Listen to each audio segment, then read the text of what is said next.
Welcome back to Shadows of the Past, where we journey into the darkest corners of true crime history to uncover stories that haunt and captivate. I'm your narrator for tonight, and I'm honored to guide you through another chilling collection of mysteries crafted to help you drift into sleep while exploring the abyss of human nature. Imagine yourself nestled in bed, the world around you fading into stillness as the night wraps you in its quiet embrace. This is the perfect time to delve into tales where the truth is often more unsettling than any fiction. Before we begin, I'd love to know, where are you tuning in from and what time is it there? Drop a comment below. I always enjoy hearing from you. If these dark stories resonate with you, please give this video a thumbs up, subscribe, and hit the notification bell to never miss a new tale from Shadows of the Past. So, settle in, let your mind wander, and prepare to step into a world where the abyss whispers back. These tales may send a shiver down your spine, but they're designed to guide you into a restful state. Are you ready? Let's begin with our first story. Story 1, the murder of Maricella Botella Valadez. Our first story takes us to Dallas, Texas, in the fall of 2020, where a night of celebration turned into a nightmare of jealousy, violence, and betrayal. At the center of this tragedy was Maricella Botella Valadez, a 23-year-old college student whose vibrant spirit and radiant beauty left an indelible mark on everyone she met. Maricella's murder would unravel a tangled web of relationships, occult rituals, and a desperate attempt to flee justice that spanned continents. Maricella was born on April 12, 1997, in Seattle, Washington, to a close-knit family of Mexican descent. Her parents, Sofia and Carlos Valadez, raised Maricella and her younger brother Mateo with a strong emphasis on education and cultural pride. Maricella was a natural extrovert, always the life of the party, with a laugh that could light up a room. She was a senior at the University of Washington, majoring in sociology, with plans to pursue a master's degree in social work. Maricella had a passion for helping others, often volunteering at local shelters and mentoring younger students. Her friends described her as someone who could make anyone feel seen and valued, a trait that made her universally loved. In October 2020, Maricella decided to take a break from her studies and join a group of friends for a weekend trip to Dallas. The plan was to celebrate her best friend Daniela's 24th birthday with a weekend of partying and exploring the city's vibrant nightlife. On the evening of October 9, the group headed to Eclipse, a popular nightclub in downtown Dallas known for its thumping music and celebrity sightings. Maricella was in high spirits, wearing a shimmering silver dress that caught the light as she danced. It was at Eclipse that she caught the eye of Charles "Chuck" Beltran, a 27-year-old aspiring rapper with a magnetic personality and a dangerous edge. Chuck approached Maricella on the dance floor, offering to buy her a drink. He was charming, with a wide smile and a confidence that drew people in. Maricella, always open to meeting new people, accepted his offer, and the two hit it off immediately. They spent the night laughing, dancing, and sharing stories. Chuck told her about his dreams of making it big in the music industry, while Maricella shared her aspirations of helping underserved communities. As the night wore on, Maricella's friends noticed she was spending more time with Chuck, but they didn't think much of it. She was known for her friendly nature. Around 2 a.m., Maricella told Daniela she was leaving with Chuck to grab a late-night bite. "I'll text you when I'm back at the hotel," she promised, giving Daniela a quick hug before walking out of the club with Chuck. It was the last time her friends would see her alive. When Maricella didn't return to the hotel by morning, Daniela grew worried. She called Maricella's phone repeatedly, but it went straight to voicemail. By noon on October 10, Daniela contacted the Dallas police, reporting her friend missing. The police initially treated the case as a typical missing person report, suggesting Maricella might have simply lost track of time, but Daniela insisted something was wrong. Maricella was responsible and would never disappear without a word. As the hours turned into days, the investigation gained urgency and the police began looking into Chuck Beltran, the last person seen with Maricella. Chuck was no stranger to law enforcement. Born in Houston in 1993, he had grown up in a rough neighborhood, turning to music as an escape from a troubled childhood. By 2020, he was making a name for himself in Dallas's underground rap scene, performing at small venues and building a modest following online. But Chuck also had a dark side. He had a history of petty crimes, including theft and drug possession, and was known for his volatile temper. Friends described him as someone who could be charming one moment and aggressive the next, especially when he felt disrespected. Investigators tracked Chuck to a rental house in the Oak Cliff neighborhood of Dallas, a property owned by Lisa Dyke, a 45-year-old attorney with a reputation for her lavish lifestyle and questionable ethics. When police searched the house on October 14, They were met with a chilling scene. The living room was in disarray, with overturned furniture and signs of a struggle. On the hardwood floor, they found multiple bloodstains, later identified through DNA testing as belonging to Maricella. In a back room, they discovered a makeshift altar dedicated to Santa Muerte, a folk saint often associated with death and the occult. The altar was adorned with candles, flowers, and a small statue of the skeletal figure surrounded by offerings of tequila and cigarettes. The presence of the altar raised questions about whether Maricella's death involved some form of ritualistic violence. The investigation quickly uncovered a complex web of relationships surrounding Chuck, Lisa Dyke, and Lisa's wife, Nina Morano. Lisa Dyke was a prominent attorney in Dallas, known for representing wealthy clients in high-profile cases. She lived a life of luxury with a sprawling mansion, designer clothes, and a collection of exotic cars. But behind her polished exterior, Lisa was deeply possessive and controlling. She had met Chuck a year earlier at a charity event where she became enamored with his charisma and raw talent. Lisa began funding his music career, paying for studio time, music videos, and even the rental house in Oak Cliff. In return, she expected his loyalty and his affection. Chuck, however, was not exclusive to Lisa. He had been in an on-again, off-again relationship with her, often flirting with other women to assert his independence. Lisa's jealousy was a constant source of tension, and friends reported that she would fly into rages whenever Chuck paid attention to someone else. Nina Morano, Lisa's wife of 3 years, was also part of this volatile dynamic. Nina, a 38-year-old interior designer, had grown accustomed to Lisa's controlling nature but was fiercely protective of their marriage. When Lisa introduced Chuck into their lives, Nina felt threatened, fearing that Lisa's obsession with him would tear their relationship apart. Maricella's arrival in Chuck's life became the tipping point. Lisa had been at Eclipse that night, watching from a VIP booth as Chuck danced with Maricella. Witnesses later told police that Lisa was visibly furious, downing shots of tequila and muttering to Nina about teaching him a lesson. When Chuck left with Maricella, Lisa followed them to the rental house, with Nina in tow. What happened next remains a matter of conflicting accounts, but the evidence points to a brutal crime fueled by jealousy. According to Chuck's eventual confession, Lisa confronted Maricella at the house, accusing her of trying to steal Chuck away. The argument escalated, and Lisa, in a fit of rage, attacked Maricella with a kitchen knife. Maricella fought back, but she was no match for Lisa's fury. Lisa stabbed her multiple times, leaving her to bleed out on the living room floor. Chuck claimed he was horrified but too afraid to intervene, knowing Lisa's influence and temper. Nina, meanwhile, stood by, later admitting she helped clean up the scene to protect her wife.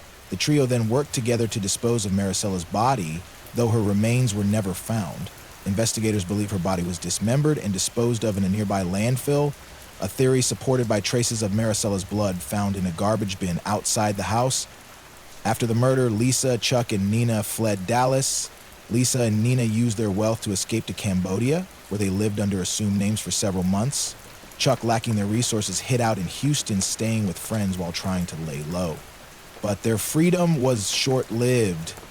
In March 2021, Cambodian authorities working with Interpol arrested Lisa and Nina in Phnom Penh after a tip from the Dallas police. They were extradited back to the U.S. to face charges. Chuck was arrested a month later in Houston, caught after attempting to flee during a routine traffic stop. During the trial, which began in late 2021, Chuck turned on Lisa, agreeing to testify against her in exchange for a reduced sentence.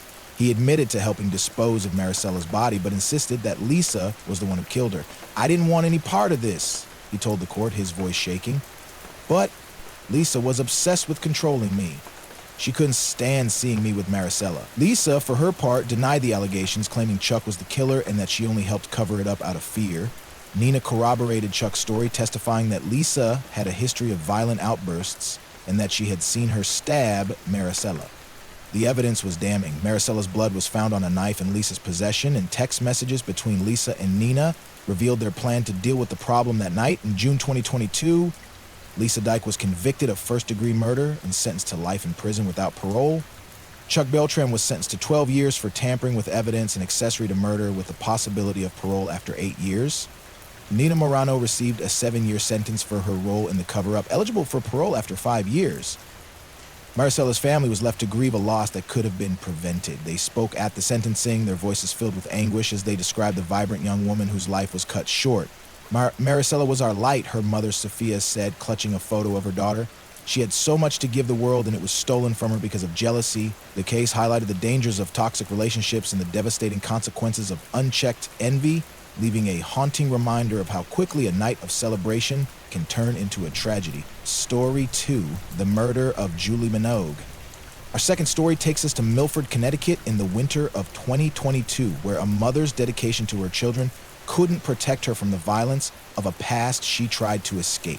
This is the story of Julie Manogue, a 40-year-old single mother whose brutal murder exposed the failures of systems meant to protect victims of domestic violence, leaving her children to bear the weight of an unimaginable loss. Julie Manogue was born on June 18, 1982 in New Haven, Connecticut to a working-class family. Her parents, Patricia and Michael Manogue, instilled in her a strong sense of responsibility and kindness. Julie was a nurturing soul, always putting others before herself.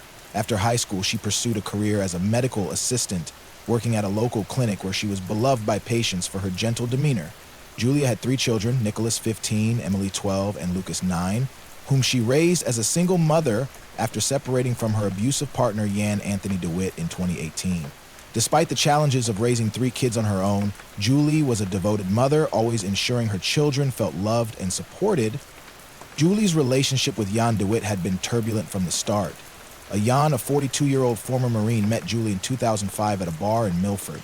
He was charming at first with a rugged handsomeness and stories of his time in the military, but his charm quickly gave way to controlling behavior. Jan had a history of mental instability, including a diagnosis of PTSD from his time in the service, which he refused to treat. He became increasingly violent, often lashing out at Julie over minor disagreements. In 2019, Julie obtained a restraining order against him after he broke her arm during an argument. A second order was granted in 2021 when Jan showed up at her workplace, threatening her in front of colleagues. Despite these measures, Jan continued to harass Julie, sending her threatening texts and showing up at her home uninvited. On November 15, 2022, just 3 weeks before her death, Julie reported Jan to the police for violating the restraining order. She told officers he had been following her and leaving menacing voicemails, saying things like, "You'll never be free of me." The police issued a warning to Jan, but no further action was taken as they deemed the threats non-imminent. Julie confided in her sister, Laura, that she was terrified. "I know he's going to do something," she said, her voice trembling. "I just don't know when." On the evening of December 6, 2022, Julie was at home with her children preparing dinner in their small but cozy house on Maple Street. Nicholas was in his room doing homework while Emily and Lucas were watching a movie in the living room. Around 7 p.m., Jan DeWitt broke into the house through a back window, shattering the glass with a brick. He was armed with an axe he had taken from his garage, his face contorted with rage. Julie was in the kitchen when she heard the noise. She ran to the back door, but Jan was already inside, blocking her path. "Jan, please, just leave," Julie pleaded, her voice shaking as she backed away. But Jan was beyond reason.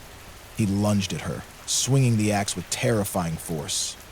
Julie tried to shield herself, raising her arms, but the blade struck her in the chest, knocking her to the floor.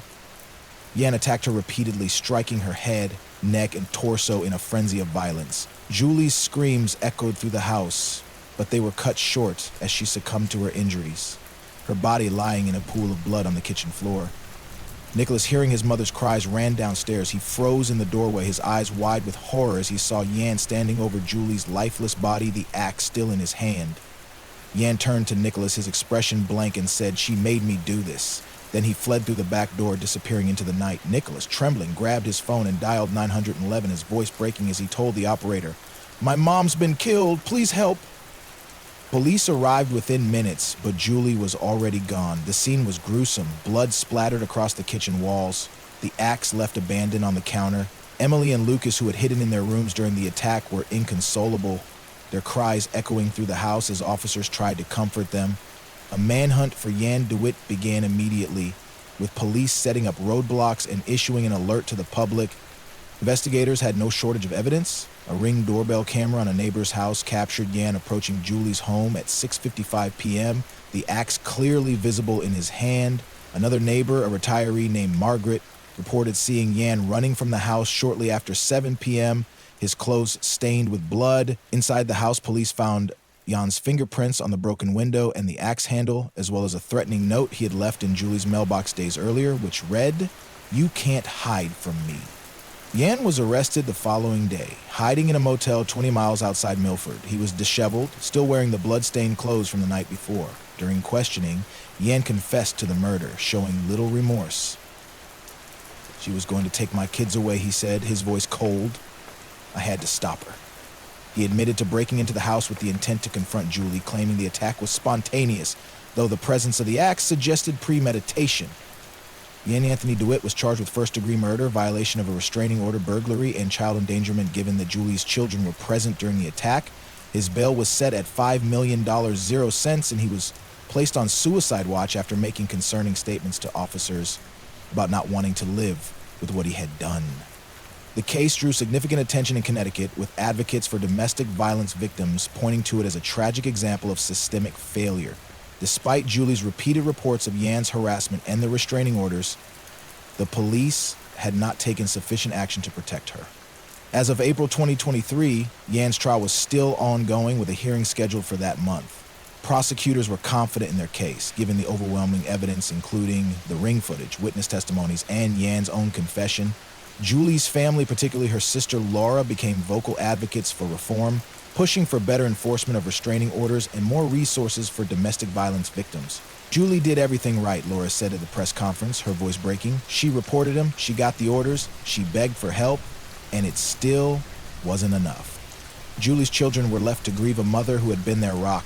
Nicholas, Emily, and Lucas moved in with Laura and her husband, who vowed to raise them with the same love Julie had given. The kitchen where Julie died was cleaned and repainted, but the memories lingered, a constant reminder of the night their world was shattered. Julie's story is a stark warning about the gaps in protections for victims of domestic violence and a call to action to ensure that no other family suffers the same preventable tragedy. Story 3. The murder of Tess Richie. Our third story takes us to Toronto, Canada, in the late fall of 2017, where a night of revelry turned deadly for a young woman with a bright future. This is the story of Tess Richie, a 23-year-old flight attendant whose vibrant personality and love for life made her a target for a predator lurking in the shadows of a bustling nightlife scene.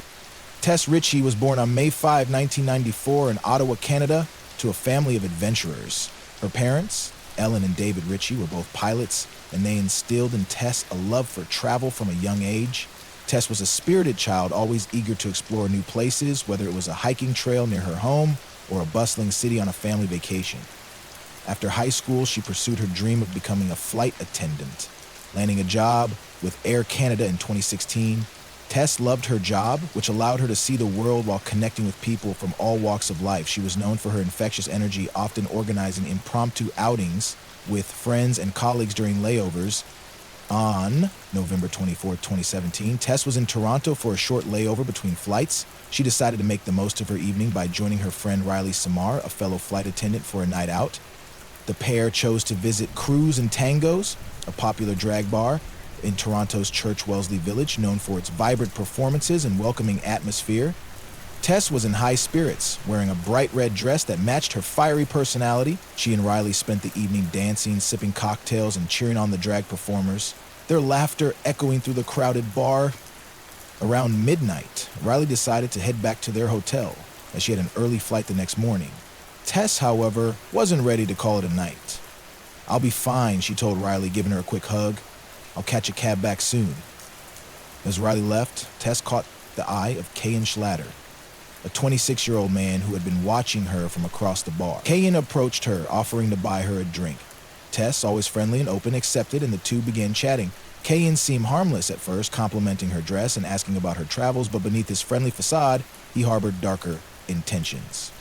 Kayan Schlatter had a troubled past. Born in Toronto in 1991, he grew up in a dysfunctional household with a father who was absent and a mother struggling with addiction. By his mid-20s, Kayan had a history of aggressive behavior, particularly toward women. He had been fired from several jobs for inappropriate conduct and had a reputation among his peers for being pushy and entitled. On the night of November 24, Kayan was at Cruise and Tangos looking for someone to target, and Tess's outgoing nature made her the perfect mark. Surveillance footage later recovered by police showed Tess and Cain leaving the bar together around 1:30 a.m. They walked north on Church Street, laughing and talking as if they were old friends. But the footage also captured a shift in Cain's demeanor. His body language became more dominant, his arm draped possessively around Tess's shoulders. They turned into an alley near a construction site where a new condo building was being erected. It was there in the shadows of a dimly lit stairwell that Cain's true nature emerged. According to Caton's later confession, he tried to kiss Tess, but she pulled away, saying she wasn't interested. Her rejection enraged him. "I thought she was into me," he told police, his voice devoid of remorse. "When she said no, I just lost it." Caton grabbed Tess by the throat, squeezing with both hands as she struggled to break free. She clawed at his arms, leaving scratches that would later become key evidence. But Caton was too strong. Within minutes, Tess stopped moving, her body limp in his grip. She died of compression of the neck, a slow and painful death that left her sprawled on the cold concrete of the stairwell. Cain fled the scene, leaving Tess's body hidden in the construction site. He returned to his apartment where he showered and changed clothes, attempting to erase any trace of the crime. Meanwhile, Tess's absence didn't go unnoticed. When she didn't show up for her flight the next morning, her colleagues alerted the airline and Riley contacted the Toronto police. A missing person report was filed and a search began, focusing on the area around Cruz and Tango. But the initial search was cursory at best. Police canvassed the bar and interviewed patrons, but they failed to thoroughly check the nearby construction site, a decision that would later draw heavy criticism. On November 27, 3 days after her disappearance, a construction worker discovered Tess's body in the stairwell just a block from the bar. She was partially covered by debris, her red dress stained with dirt and blood. The discovery sent shockwaves through Toronto, with many questioning how the police could have missed her during their initial search. An autopsy confirmed that Tess had died of strangulation, with bruising around her neck and defensive wounds on her hands and arms. DNA evidence under her fingernails and on her clothing pointed to a male suspect, but police had no immediate leads. The breakthrough came when detectives reviewed the bar's surveillance footage, identifying Cain Schlatter as the man who left with Tess. They tracked him to his apartment in Scarborough, where they arrested him on December 1, 2017. During a search of his home, police found clothing with Tess's DNA, as well as scratches on his arms that matched the defensive wounds on her body. But the most damning evidence came from Cain himself. In an attempt to gather more information, police placed him in a cell with an undercover officer posing as a fellow inmate. Cain, desperate to unburden himself, confessed to the murder in chilling detail. "I didn't mean to kill her," he told the officer, unaware he was being recorded. "But she made me so angry, I just kept squeezing until she stopped moving." Cain reiterated his confession to another inmate who later testified against him. He admitted to being frustrated by Tess's rejection, claiming it triggered a rage he couldn't control. "She was supposed to want me," he said, his words revealing a deep sense of entitlement. The evidence against him was overwhelming, and in March 2020, Cain Schlatter was convicted of first-degree murder. He was sentenced to life in prison with no possibility of parole for 25 years, meaning he won't be eligible for release until 2045. Tess's family was devastated by her loss, but they channeled their grief into action. They filed a $20 million zero-cents lawsuit against the Toronto police, the owners of Cruz and Tango's, and the construction company, alleging negligence in their failure to find Tess sooner. The lawsuit argued that a more thorough search could have led to Cain's arrest before he had time to destroy evidence, potentially strengthening the case. The suit was still ongoing as of early 2025, with the family hoping to hold those responsible accountable. Tess's story is a haunting reminder of the dangers that can lurk in social settings, where predators often hide behind a charming facade. It also exposed flaws in police response, highlighting the need for more thorough searches in missing person cases. Tess, with her love for adventure and her radiant spirit, deserved a life full of joy, not a tragic end in a cold stairwell. Her memory lives on through her family, who honor her by advocating for justice and safety, ensuring her light continues to shine even in the darkest of shadows. Story 4, the murder of Melanie Stacy Amaya. Our fourth story takes us to Medellin, Colombia in the summer of 2018, where a young girl's dreams of a bright future were shattered by a toxic relationship that spiraled into violence. This is the story of Melanie Stacy Amaya, a 16-year-old with a passion for music and makeup, whose murder exposed the devastating consequences of dismissing the warning signs of abuse in young relationship. Melanie Stacy Amaya was born on September 3, 2001 in Medellin, a city known for its vibrant culture and complex history. She was the only child of Anna and Luis Amaya, a working-class couple who ran a small bakery in their neighborhood. Melanie was a bright and creative girl with a natural talent for music and art. She dreamed of becoming a professional makeup artist and DJ, often practicing her skills by creating elaborate looks for her friends and mixing tracks on a second-hand turntable her father had bought her. Melanie was a straight-A student at her local high school where she was known for her bubbly personality and infectious enthusiasm. Her parents often said she was their ray of sunshine, a girl who could brighten even the darkest days. In early 2017, Melanie began dating Miguel Angel Perea, an 18-year-old aspiring DJ she met at a local music festival. Miguel was charismatic, with a flair for performing that drew Melanie in.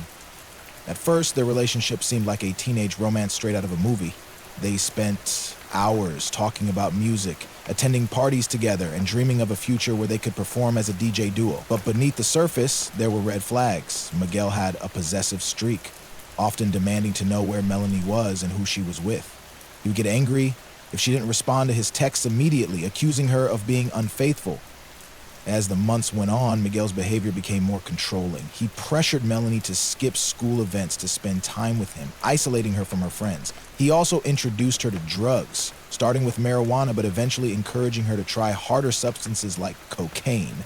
Melanie, eager to please him, went along with it, but the drugs began to take a toll on her health and school performance. By late 2017, her parents noticed a change in her. She was withdrawn, often coming home with red eyes and a distant demeanor. Anna confronted Melanie, who admitted to using drugs with Miguel, but begged her mother not to interfere. "I love him, Mom," she said, tears streaming down her face. "He's just going through a hard time."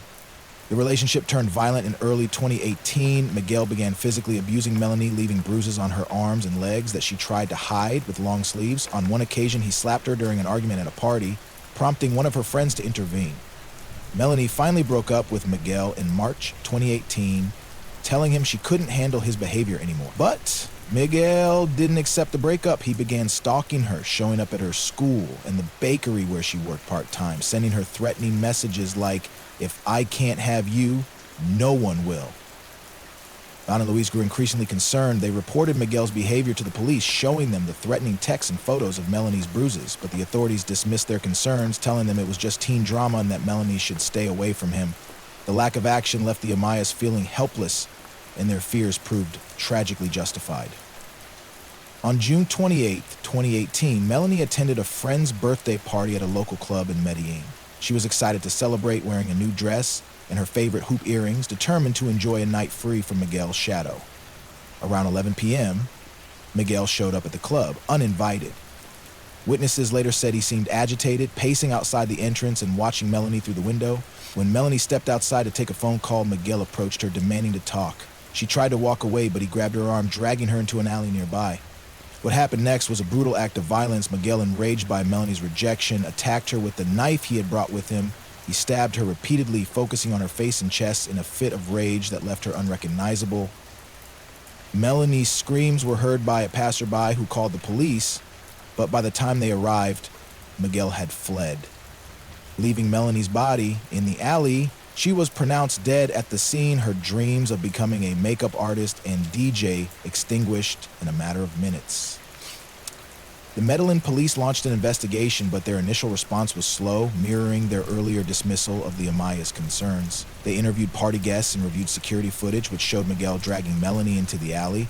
A manhunt began, and Miguel was arrested 2 days later, hiding at a friend's apartment in a nearby town. During questioning, he confessed to the murder, claiming it was a crime of passion. "She broke my heart," he told detectives, showing no remorse. "I couldn't let her go." The evidence against Miguel was overwhelming. The knife, still stained with Melanie's blood, was found in his backpack, and his clothes from that night were recovered, also bearing traces of her DNA. Witnesses identified him as the man who attacked her, and the threatening texts he had sent in the months leading up to her death painted a clear picture of premeditation. In 2019, Miguel Angel Perea was convicted of aggravated murder. While specific details of his sentence were not publicly disclosed due to Colombia's legal privacy laws for minors, Miguel was 18 at the time of the crime. Local media reported that he received a lengthy prison term, likely exceeding 20 years. Melanie's parents were left to grieve a loss that could have been prevented. They spoke out about the police's failure to take their concerns seriously, joining advocacy groups to push for better education and intervention in teen dating violence. Melanie was our everything, Anna said at a memorial service, clutching her daughter's turntable. She deserved to live her dreams, not to die because of someone else's obsession. Melanie's story is a heartbreaking reminder of the dangers of toxic relationships, especially among young people who may not recognize the warning signs of abuse. It also exposed the systemic failures in addressing domestic violence, particularly in cases involving teenagers, where authorities often underestimate the severity of the threat. Melanie's dreams of music and beauty live on through her family, who honor her memory by advocating for change, ensuring that her tragic death sparks a movement to protect others from a similar fate. Story 5, The Murder of Bruce Miller. Our fifth story takes us to Michigan, USA in the late 1990s, where a seemingly happy marriage concealed a web of deception and betrayal that ended in murder. This is the story of Bruce Miller, a kind-hearted man whose generosity made him a target for a sinister plot orchestrated by the woman he loved, revealing the early dangers of manipulation through the internet. Bruce Miller was born on February 14, 1951 in Flint, Michigan, to a family of blue-collar workers. He was a gentle giant standing at 6'4" with a warm smile that put people at ease. After high school, Bruce took over his father's scrapyard business, turning it into a thriving operation through hard work and a knack for building relationships. Bruce was known for his generosity. He often hired struggling individuals, giving them a chance to rebuild their lives, and he donated to local charities, particularly those supporting children. In 1985, he met Sherry Campbell, a 32-year-old single mother of two, at a community event. Bruce was smitten by Sherry's charm and beauty, and he quickly bonded with her children, Emily and Daniel, whom he later adopted after marrying Sherry in 1987. On the surface, Bruce and Sherry's marriage seemed idyllic. They lived in a comfortable home in Fenton, Michigan, a small town known for its quiet charm. Bruce doted on Emily and Daniel, treating them as his own, and he supported Sherry's dreams of starting a small catering business. But beneath this facade, Sherry was living a double life. By the late 1990s, the internet was becoming a new frontier for connection, and Sherry began exploring online chat rooms under the pseudonym Angel Eyes. She craved excitement and attention, things she felt were lacking in her marriage with Bruce, who was often busy with the scrapyard. In 1998, Sherry met Jerry Cassidy, a 45-year-old former police officer from Ohio, in a chat room dedicated to true crime enthusiasts. Jerry had left law enforcement after a series of misconduct allegations, including excessive use of force, and was now working odd jobs while struggling with debt. He was drawn to Sherry's flirty messages and the persona she created online, a damsel in distress who claimed to be trapped in an abusive marriage. Sherry spun a web of lies, telling Jerry that Bruce beat her regularly and that she feared for her life. She even claimed to be pregnant with Jerry's child after they began a long-distance affair, though this was later proven false. Sherry's manipulation reached its peak in early 1999 when she convinced Jerry that the only way to save her was to kill Bruce. She promised him a share of Bruce's life insurance policy, which amounted to $500,000, 0 cents, as well as a future together once Bruce was out of the picture. Jerry, desperate for money and infatuated with Sherry, agreed to the plan. On November 8, 1999, Sherry invited Jerry to Michigan, telling Bruce he was an old friend visiting for a hunting trip. That evening, while Bruce was working late at the scrapyard, Jerry ambushed him, shooting him twice in the chest with a handgun. Bruce collapsed, his body falling among the piles of scrap metal he had worked so hard to build into a livelihood. Sherry played the grieving widow, tearfully calling 911 to report that her husband had been shot by an intruder. She collected the $500 0 cents insurance payout within weeks, using the money to fund a lavish lifestyle, new clothes, jewelry, and a trip to Las Vegas with Jerry. But her plan began to unravel when Jerry, overwhelmed by guilt, started to crack. He confided in a friend about the murder, who then tipped off the police. On December 15, 1999, Jerry was arrested in Ohio, where he had returned after the crime. During questioning, he confessed to killing Bruce, but insisted that Sherry had orchestrated the entire plot. "She made me believe he was a monster," Jerry told detectives, his voice heavy with regret. "I thought I was saving her." Before he could face trial, Jerry took his own life in his jail cell on December 20th, 1999, leaving behind a note that detailed the murder and Sherry's involvement. The note, along with chat logs recovered from Jerry's computer, provided police with the evidence they needed to arrest Sherry. The logs revealed months of conversations where Sherry manipulated Jerry, feeding him lies about Bruce's abuse and promising him a future together. Police also found evidence that Sherry had researched how to stage a murder online, a chilling indication of her premeditation. Sherry's trial began in 2000, drawing significant attention in Michigan as one of the first cases to highlight the role of the internet in a murder plot. Prosecutors painted Sherry as a cold and calculating woman who exploited Bruce's love and Jerry's desperation for her own gain. The defense argued that Sherry was a victim of circumstance, claiming she had been manipulated by Jerry and never intended for Bruce to die. But the jury wasn't convinced. In 2001, Sherry Miller was convicted of second-degree murder and sentenced to life in prison. In 2008, Sherry was granted a retrial due to a technicality involving improperly admitted evidence. But she was convicted again in 2012 and returned to prison, where she remains as of April 2025. Her children, Emily and Daniel, were left to grapple with the loss of both parents, Bruce to murder, and Sherry to her own betrayal. They were raised by Bruce's sister, who ensured they knew the truth about their adoptive father's kindness and the legacy of love he left behind. Bruce Miller's murder was a stark warning about the dangers of online manipulation, a phenomenon that was just beginning to emerge in the late 1990s. Sherry's ability to weave a false narrative through chat rooms showed how the internet could be a tool for deception, allowing her to exploit a vulnerable man to commit a heinous act. Bruce, with his generous heart and unwavering trust, deserved a life filled with the love he so freely gave, not a tragic end at the hands of the woman he cherished. His story remains a haunting reminder of how betrayal can lurk behind the glow of a computer screen, waiting to strike. Story 6, the murder of Jackie Waller. Our final story takes us to Missouri, USA in the summer of 2011, where a mother's fight for freedom from an abusive marriage ended in a tragedy that exposed the lengths to which a perpetrator will go to maintain control.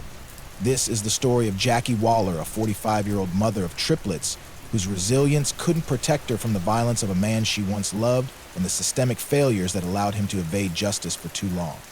Jackie Waller was born on July 10, 1966 in Cape Girardeau, Missouri, to a family of farmers. She was a compassionate woman known for her selflessness and dedication to others. Jackie married Clay Waller, a deputy sheriff, in 1990, and they had triplets, Ethan, Ava, and Mia, in 1995. The couple appeared to be a perfect match, with Clay's law enforcement career and Jackie's role as a stay-at-home mom, creating a picture of stability.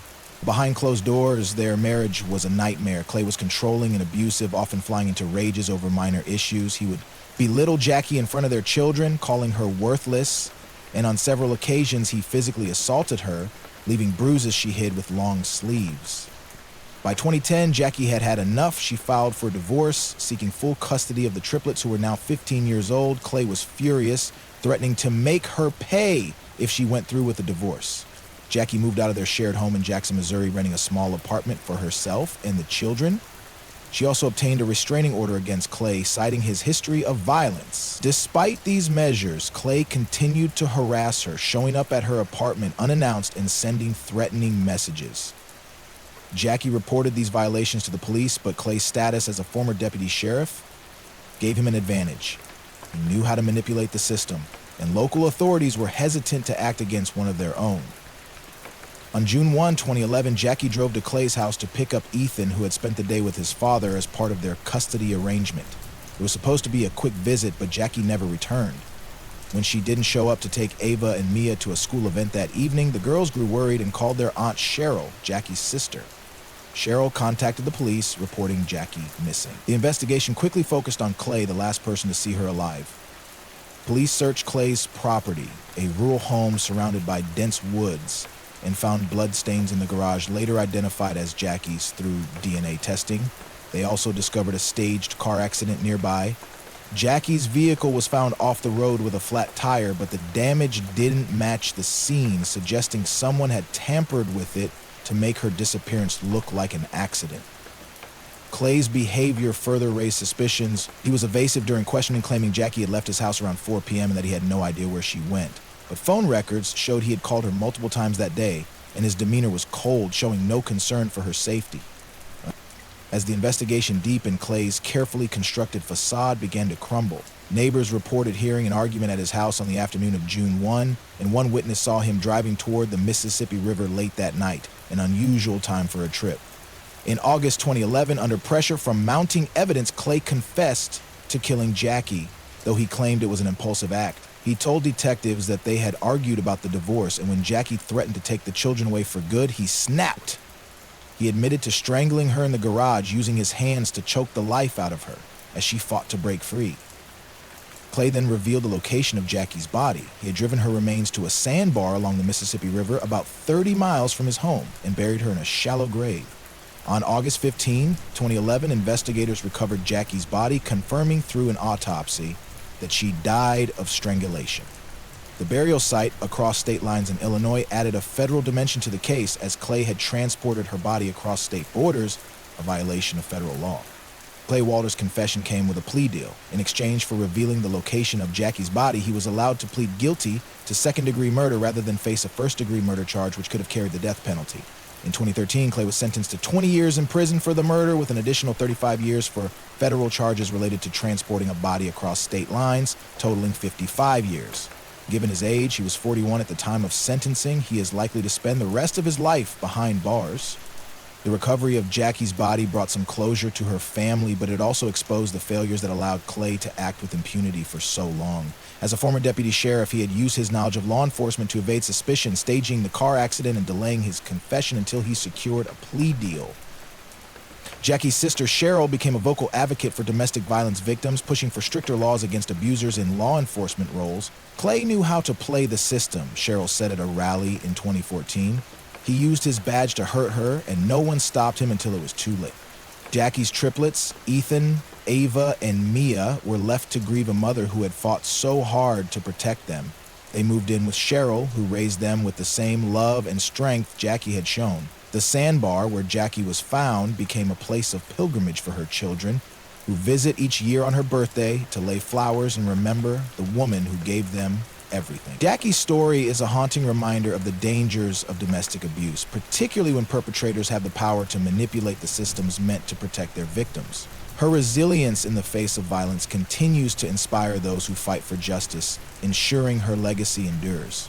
Thank you for joining me on this descent into the whispers of the abyss with Shadows of the Past. I hope these stories, as dark as they are, have given you a moment to reflect as you drift into sleep. Which case left the deepest impression on you?